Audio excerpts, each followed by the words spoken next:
আসসালামু আলাইকুম। প্রিয় দর্শক, আশা করি ভালো আছেন। আমিও আছি আপনাদের দোয়ায়, আলহামদুলিল্লাহ। আমার ক্যামেরার সামনে একটি খেজুরের বক্স রাখা আছে, আর এখানে লেখা আছে কাসিম ডেট।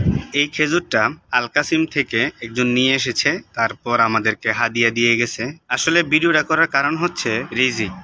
দেখেন, আল কাসিমের খেজুর আর আমরা থাকি তায়েফ, অনেক দূরত্ব। আমাদের রিজিক থাকার কারণে কোনো না কোনোভাবে এই খেজুরের বক্সটা আমাদের কাছে পৌঁছেছে। বক্সটা ওপেন করি, দেখি কেমন খেজুর। সুবহান আল্লাহ, অনেক সুন্দর পাকা খেজুর। রিজিক এমন একটা জিনিস, রিজিক আপনার যেখানেই থাকুক অথবা যেখানেই আছে, আল্লাহ তাআলা কোনো না কোনো মাধ্যমে অথবা কোনো না কোনোভাবে আপনার নিকট পৌঁছে দিবেন অথবা আপনাকে সেখানে নিয়ে যাবেন। তাই রিজিক নিয়ে কোনো চিন্তা করবেন না। রিজিক আপনার যেখানে আছে আপনি সেখানেই যাবেন। রিজিক আপনার যতটুকু আছে আপনি ততটুকুই পাবেন।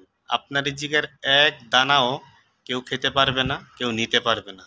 রিজিক নিয়ে কোনো দুশ্চিন্তা করবেন না, হতাশ হবেন না। আল্লাহ তাআলা আপনার রিজিক আপনাকেই দিবেন ইনশাআল্লাহ। সবাই ভালো থাকবেন, সুস্থ থাকবেন। সালামু আলাইকুম।